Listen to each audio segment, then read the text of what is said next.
Thank you. Today, as Brett noted, Barack Obama called Iraq a war that didn't need to be fought and said it has made America less safe.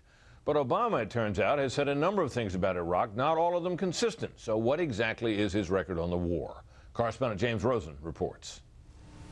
To hear Senator Obama tell it in Fayetteville, the home of Fort Bragg, he has never wavered in his opposition to the Iraq war. When I stood up and opposed this war from the start. Someone who opposed the war from the beginning? It's true that Obama, speaking in Chicago in October 2002, opposed the invasion of Iraq. But in public statements thereafter, the Illinois senator has occasionally cast himself as a supporter of President Bush's conduct of the war and has also been, at times, far off the mark in his forecasts of how specific adjustments in tactics would affect the military situation on the ground.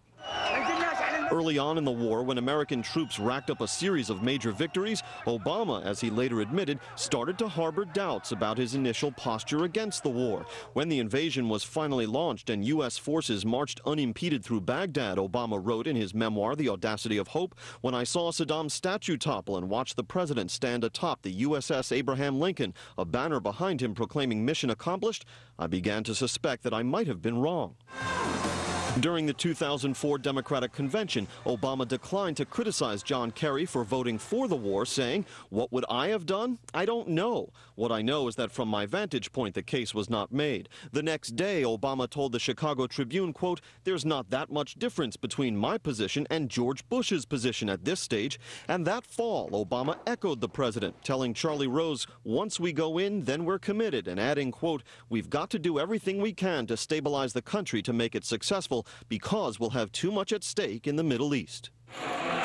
With the bombing of the Golden Dome Mosque in Samarra, sectarian tensions in Iraq boiled over, leading to intense and bloody fighting between Sunni insurgents and Shiite militias. American troops were often caught in the crosshairs, and violence in Iraq spiraled seemingly out of control. America will change our approach. Thus, President Bush ordered the buildup or surge in U.S. troops, which, when fully implemented by last June, helped reduce casualties among U.S. troops and Iraqi civilians by some 60%.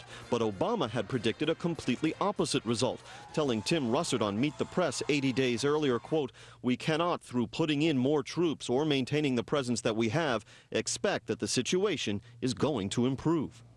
Senator Obama's whole point in saying he has opposed the Iraq war from the start is to cast himself as a more astute analyst of national security than Senator Hillary Clinton, his rival, who voted for the war. Yet a comparison of all 85 votes on Iraq since Obama began serving in the Senate 3 years ago shows he and Mrs. Clinton differed only once, on the nomination of General George Casey, the top commander in Iraq for nearly 3 years, to become Army Chief of Staff, a nomination which Obama, unlike Senator Clinton, supported. Britt?